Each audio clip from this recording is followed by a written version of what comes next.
Alors bonjour à toutes et à tous et bienvenue à ce webinaire stratégie bourse forex du mardi 7 août 2018. Je suis Avenizar, très heureux de vous retrouver. Merci d'être présent malgré cette période estivale. Alors je vous laisse prendre connaissance de l'avertissement légal sur les risques et ensuite je vous prépare de mes stratégies du jour, notamment sur le forex avec des configurations intéressantes. Le trading avec effet de levier amplifie toujours les gains et les pertes. Un compte risque limité présente un risque de perte du capital investi. L'investissement sur compte titre présente un risque de perte en capital. IG fournit exclusivement un service d'exécution d'ordre. Cette présentation est donnée à titre indicatif et ne saurait être considérée comme un conseil ou une recommandation. Voilà donc pour cet avertissement légal sur les risques. Je vous rappelle, bien sûr, mais vous savez déjà, en effet, que vous disposez du chat pour laisser vos commentaires et me poser toutes vos questions, tout simplement pour me saluer. Bonjour d'ailleurs à Aurélien, bonjour Sekou, bonjour Didier qui est présent malgré cette forte chaleur. Merci mon cher Didier. Et en effet, ça fait du bien de se rafraîchir après une séance de natation. Merci en tout cas d'être présent, mon cher Didier. Alors, bienvenue à toutes et à tous. Ce webinaire donc débute avec un petit graphique que je constatais justement ce matin. Ça fait un moment, quelques jours que je surveille ce cours. J'en parle d'ailleurs de temps en temps en webinaire. Donc voilà, je voulais vous en parler car moi, j'ai l'impression qu'il est dans un niveau un peu extrême entre guillemets, c'est-à-dire un niveau de support majeur. C'est le graphique de l'EXY, donc qui est le graphique, comment dirais-je, le graphique de l'euro en quelque sorte. Donc c'est l'équivalent du DXY qui fait référence au dollar. Mais cette fois-ci, c'est le XY. Donc pour l'euro, c'est une pondération de plusieurs paires majeures en euros qui retrouve, vous voyez, un niveau de support donc qui part du mois de novembre dernier et qui se situe à 115,5. Alors le creux se situe à 115,3. Donc voilà, c'est vrai que j'ai voulu attraper également ce creux du mois de novembre. En tout cas, c'est une zone de support assez importante qui a été atteinte par le cours de l'euro suite à cette sortie par le bas de ce triangle. Donc sur ce support majeur et de long terme, je me dis que l'euro a une chance technique pour rebondir et ce sentiment m'est entre guillemets renforcé lorsque j'analyse certaines paires en euros. Alors je débute d'abord par l'euro-dollar. Je parlerai également de l'euro-CAD. Donc je vous invite à retrouver un article que je viens de mettre en ligne il y a quelques minutes et donc qui met en évidence cet aspect. Alors vous voyez l'euro-dollar qui rebondit, qui a rebondi d'ailleurs juste au-dessus. Alors je zoome un peu, juste au-dessus de ce seuil à 1,15 qui est un seuil majeur. Je me place en données hebdomadaires simplement pour que vous puissiez vous en rendre compte. Donc voilà le support sur lequel est en train de rebondir le cours. Vous voyez, ancienne résistance post-lancement QE BCE est devenu support désormais. Support donc depuis le mois d'octobre 2017. D'ailleurs, ce sont des niveaux de long terme que l'on trouve également en données hebdomadaires, ce qui montre donc l'importance de ce niveau de support. Alors, pour revenir simplement sur du court terme, donc ça fait référence notamment aux configurations que je trouve intéressantes en ce début de semaine. Donc l'euro-dollar qui rebondit après avoir formé un petit doji, doji qui est une bougie d'indécision sur un niveau de support, d'autant plus que l'euro semble avoir un potentiel de hausse au moment de rebond à court terme au vu de l'analyse de l'EXY, ce qui nous fait un euro-dollar proche de cet ancien niveau de support cassé récemment d'ailleurs à 1,1640. Donc je pense en effet que l'euro-dollar pourrait atteindre, donc ça c'est pour l'analyse court terme, 1,1640 et 1,1750. J'affine en unité de temps 4 heures. En unité de temps 4 heures, ce sentiment m'est donné également, avec notamment d'une part ce RSI qui croise à la hausse la borne 30, donc ça c'est bon signe. Un creux 4 heures, vous voyez ces deux bougies en unité de temps 4 heures qui ont formé une piercing line, donc l'inverse du Dark Cloud Cover, qui est un pattern, donc le piercing line la ligne pénétrante est un pattern de retournement à la hausse. La hausse est en train de prendre forme, Ce rebond est en train de prendre forme. Donc, vous voyez, ce graphique en étant 4 heures, finalement, nous permet d'affiner les prochains seuils majeurs à très court terme sur l'euro-dollar, notamment celui à 1,1624. Donc, je me dis que peut-être que le signal aussi serait relancé à 1,1624. Bien sûr, le bon moment, le bon moment était, je dirais que le bon signal était le rebond sur 1,15 avec notamment cette piercing line et ce doji en données journalières. Maintenant, que faire à ce stade? Attendre peut-être l'éventuel franchissement des 1,1624, ce qui ouvrirait la porte d'un euro-dollar à 1,1735. On a vu qu'au final, c'était une zone entre 1,1735 et 1,1750 $. Voilà donc pour le taux de change euro-dollar, conviction haussière, en vue notamment de ce rebond sur ce support majeur. L'Eurocad également, l'Eurocad, alors lui qui met peut-être un peu plus de temps avant de rebondir. La faute aussi voilà, bonne performance du dollar canadien ces dernières semaines. Alors simplement, donc là en effet c'est graphique 4 heures. Je vais passer d'abord sur le graphique journalier qui est ici. Voilà, graphique journalier qui nous montre quoi? Qui nous montre le retour de l'Eurocad sur un support majeur également. Donc on retrouve une paire en euros sur support, cette fois-ci à 1,50. Donc 1,50 est un support technique, mais également un support psychologique. Vous voyez, ce n'est pas un seuil anodin. Et d'ailleurs, on le voit que par le passé, et hormis cette fausse cassure du début d'année, ce cours, le cours a toujours tenu en termes de clôture journalière ce niveau à 1,50. Donc là, on voit qu'en effet, il interrompt, du moins il enraye son mouvement baissier, et le cours donc qui est par ailleurs potentiellement soutenu par cette droite de tendance haussière qui n'est pas encore validée puisqu'elle a seulement 2 points de contact, ce creux du 9 janvier, ce creux du 30 mai. Il n'y a pas encore le 3e point de contact, mais en tant qu'analyste, je me dis qu'il y a le seuil à 1,50 qui est rejoint de près par cette potentielle oblique haussière, donc potentielle droite de tendance haussière. Donc je me dis en effet que l'euro-dollar est peut-être sur un bon point pour rebondir, d'autant plus que le graphique de l'EY est également sur ses supports annuels. Donc en cas de rebond, ma cible se situerait à 1,5167 et 1,5306 pour une deuxième cible. Donc ça, ce sont des cibles swing trading. J'affine en données 4 heures simplement pour nuancer ce que je viens de dire et pour confirmer sur certains aspects également, puisqu'en effet, là on voit un enchaînement de 3 bougies de manière latérale, donc je me dis que si j'affine en données 4 heures aux données horaires, il y a peut-être la présence d'une résistance. Donc c'est vrai que pour dégager une stratégie, bien qu'elle soit de swing trading et cette résistance de court terme, il vaudrait peut-être mieux attendre l'éventuel franchissement de cette résistance. Alors justement, en données 4 heures, il y a en effet une résistance à 1,5045. Je zoome, ne vous inquiétez pas. 1,5045.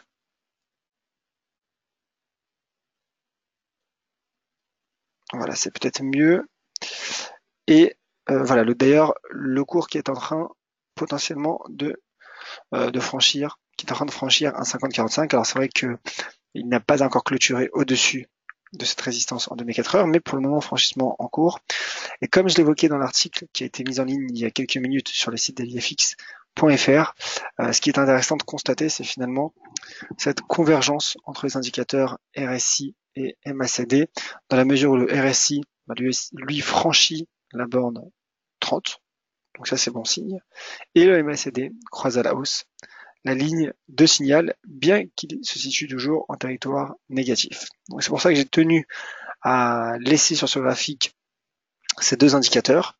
Donc je pense en effet qu'à très court terme, donc ça c'est pour un trade en tout cas pour du très court terme, peut-être d'ici demain, l'Eurocad pourrait selon moi atteindre un 51,02 qui est un point, qui est un seuil qui part finalement de ce creux du mois de juin 2018. Donc là, en effet, c'est pour de l'analyse très court terme. Nous sommes en données 4 heures. Donc voilà, L'euro qui, selon moi, confirme son potentiel de rebond, de relance, peut-être à court terme, qu'au moyen terme. Et d'ailleurs, on va faire un petit tour sur un petit tour d'horizon peut-être sur les paires en euros. En tout cas, avoir peut-être une dernière avec notamment, alors oui, il y a l'euro yen aussi sur un niveau de support à 128,74. Attention toutefois car l'euro yen est dans une dynamique plutôt baissière, mais pour le moment support rebond sur support à 128,74. Donc là, je pense en effet que le signal baissier, s'il parvient à prendre forme, serait donné en cas de cassure des 128,74. Pour le moment, il n'y a pas cassure, donc l'euro pourrait également rebondir face au yen. Et enfin, l'euro GBP. Alors, l'euro GBP qui, lui, en revanche, retrouve une résistance. Et là, vous voyez, en effet, ça nuance ce que je viens de dire. Alors, le cours a rebondi sur les 23,6% de retracement de Fibonacci de cette plus récente tendance haussière. J'enlève les Fibonacci, non pas parce qu'ils ne sont pas utiles, mais simplement pour épurer un peu le graphique et mettre en évidence les seuils techniques à surveiller. Alors, le cours qui a retrouvé une résistance de moyen long terme, puisqu'elle part du mois de mars à 0,8952. Alors, bien qu'en effet, l'euro ait, selon moi, en tout cas son analyse technique, un potentiel haussier à court terme, l'euro GBP est confronté à un risque technique, puisqu'il se situe à l'intérieur de cette zone entre 0,8952 et 0,8980. Donc, sous cette résistance, il y a naturellement un risque de repli en direction des 0,8898, donc proche des 0,89. Mais pour le moment, le cours met la pression sous cette résistance, met la pression sur cette résistance, la faute notamment à une livre sterling fragilisée et un euro qui pourrait également rebondir, donc qui est en train du moins de tenter un rebond sur le Forex. Voilà. Avant de passer aux paires en dollars, je reviens donc sur ce graphique, cette plateforme simplement pour mettre en évidence le graphique du DXY cette fois-ci, donc le dollar américain, qui selon moi lui fait face à un risque baissier. Pourquoi un risque baissier, demanderez-vous? Car le cours se replie sur la partie supérieure de ce range, d'un range d'ailleurs qui part du mois de juin, après avoir formé alors une bougie qui n'est pas une shooting star, mais qui en ressemble. Je rappelle que la shooting star est une bougie de retournement à la baisse. En unité de temps 4 heures, il y a également eu un double top avec le RSI. Donc, je rappelle qu'on peut effectuer du chartisme sur le RSI et une divergence.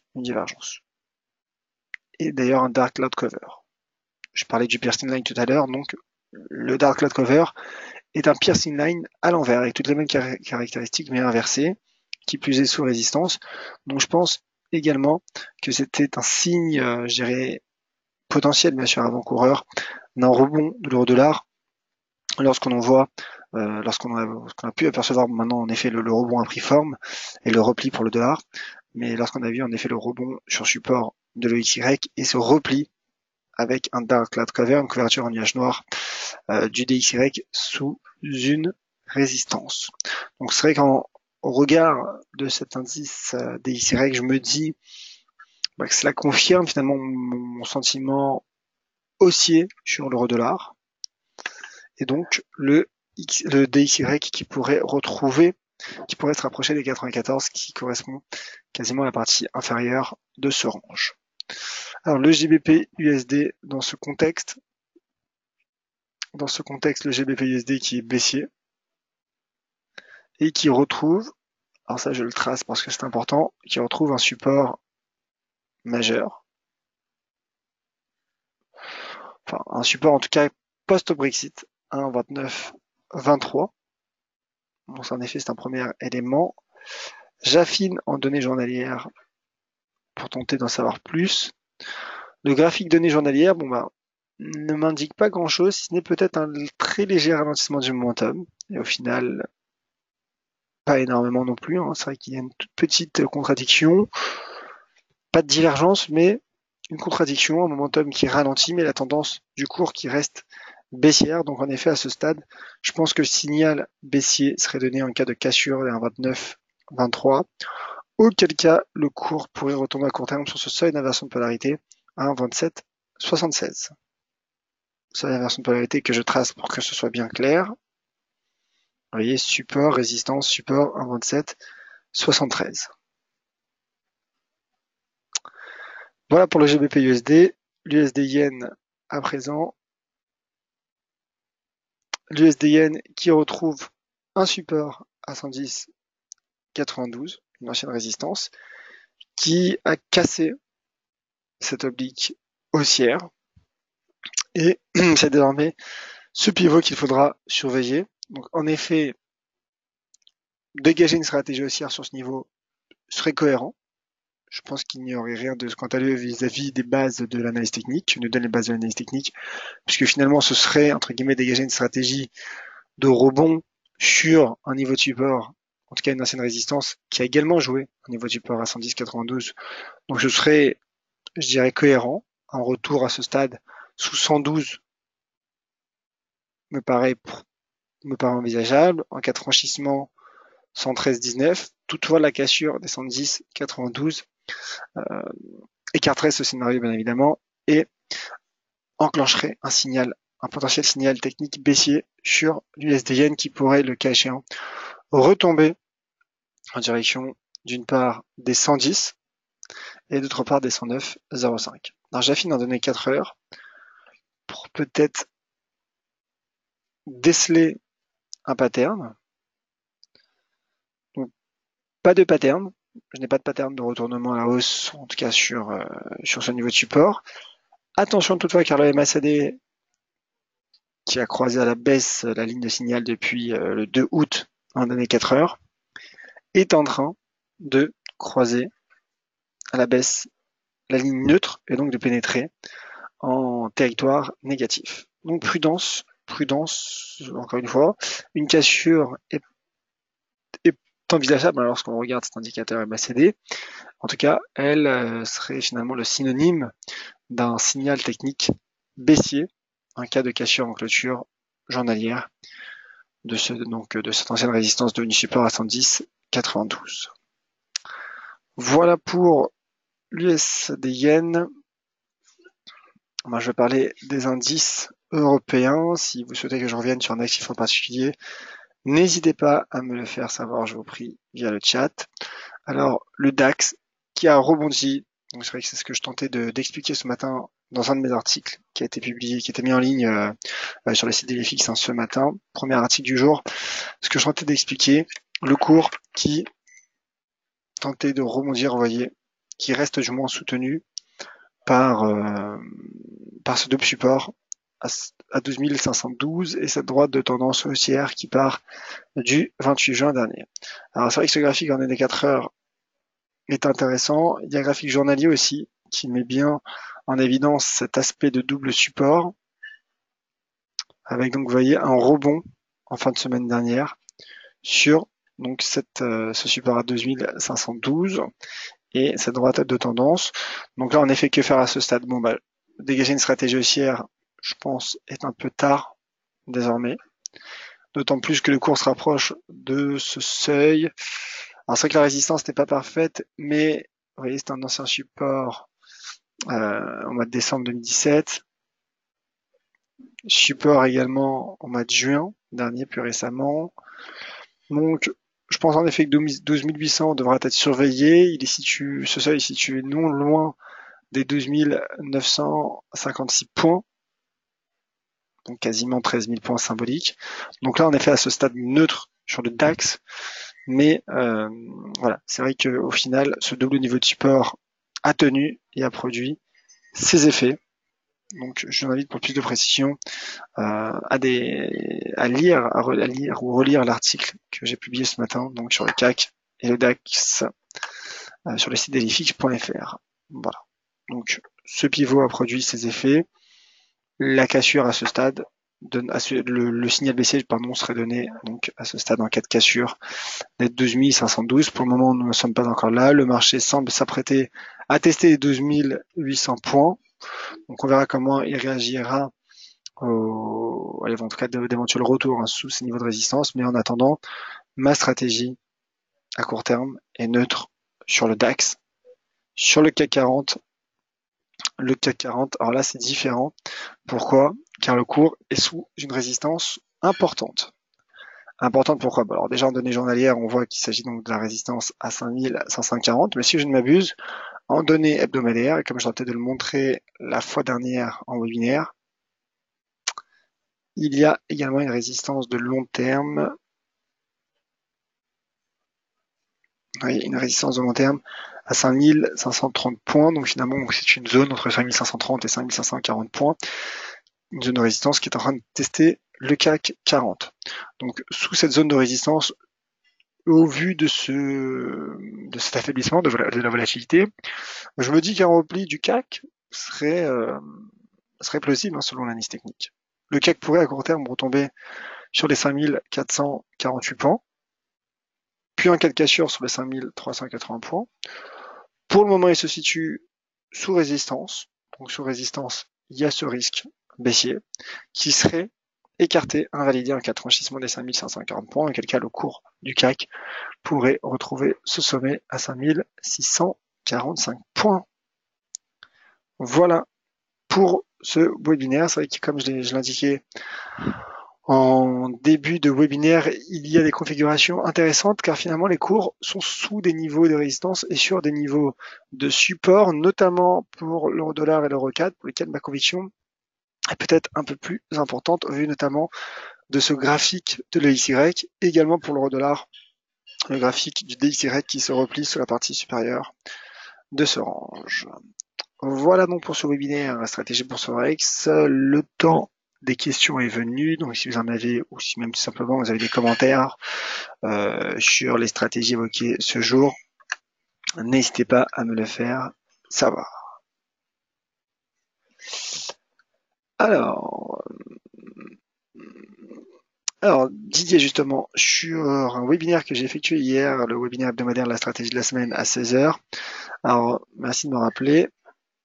La stratégie d'hier portait sur le WTI. C'était une stratégie haussière. Pour le moment, le cours rebondit, mais attention, il teste une première résistance à 69,55. Alors c'est vrai que vous voyez beaucoup de tracés, car je me suis surtout fié à ce graphique en données hebdomadaires pour donner cette stratégie. Voilà, la stratégie donc visait à dégager donc un potentiel haussier, en tout cas souligner un potentiel haussier du WTI sur un double niveau de support weekly, support donc composé de cette droite de tendance haussière qui part du 19 juin 2017 et de cette ancienne résistance devenue support weekly à 66,58. Alors encore une fois, pour le moment, il y a un range à court terme, donc ce qu'il faudra surveiller avec le graphique journalier, mais lorsque je regarde ce graphique, moi je me dis qu'il y a un potentiel aussi en direction des 72,35 $ le baril.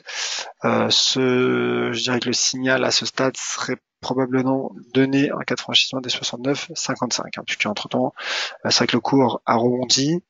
Donc maintenant c'est peut-être un peu tard pour dégager cette stratégie, à moins peut-être d'un franchissement des 69,55 qui pourrait permettre de relancer le rebond du pétrole WTI.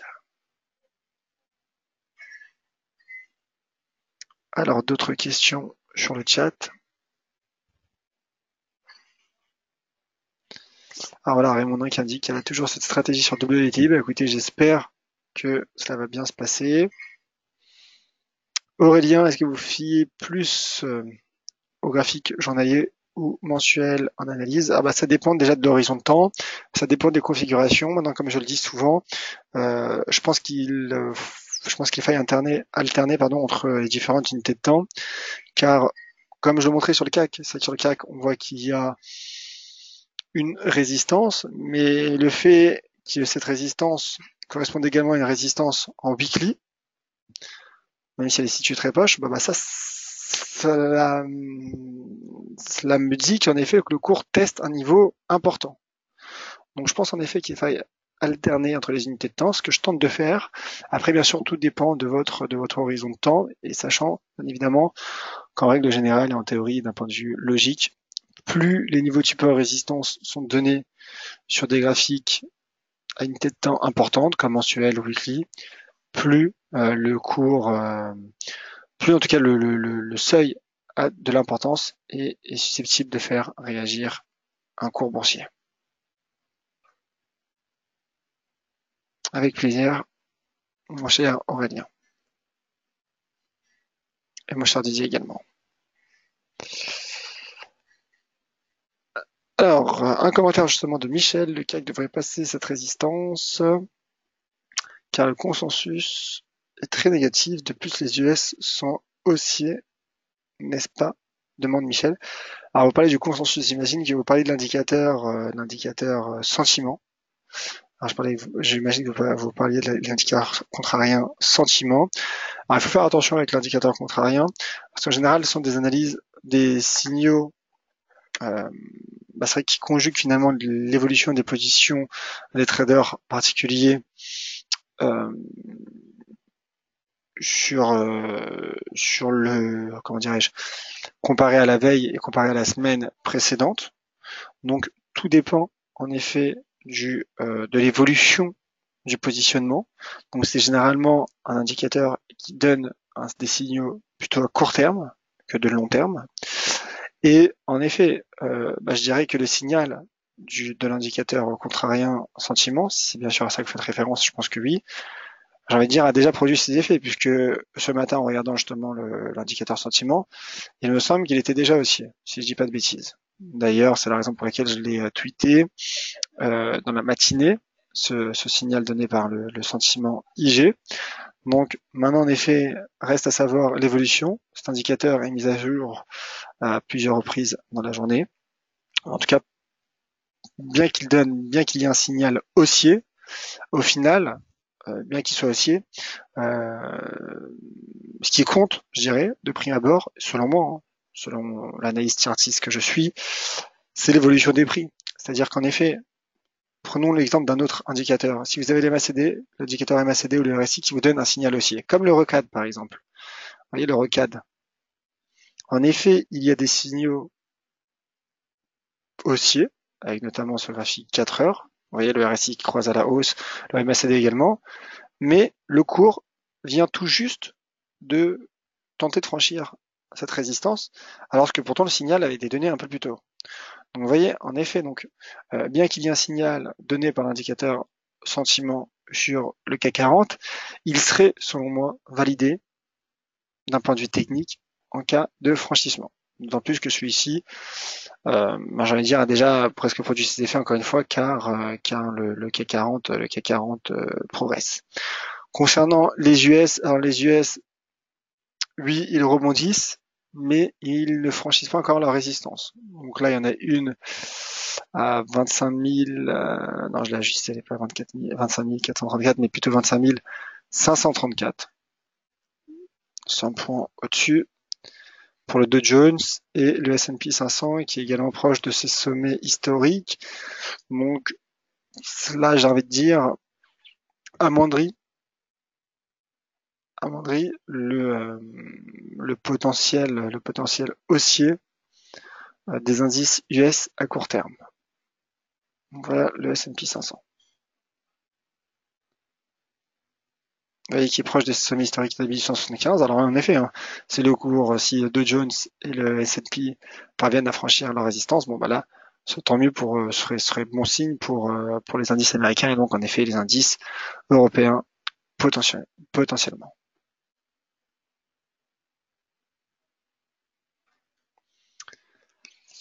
Alors, est-ce que l'indicateur sentiment est disponible sur les plateformes? En fait, c'est un indicateur annexe que vous pourrez trouver sur le site dailyfx.fr.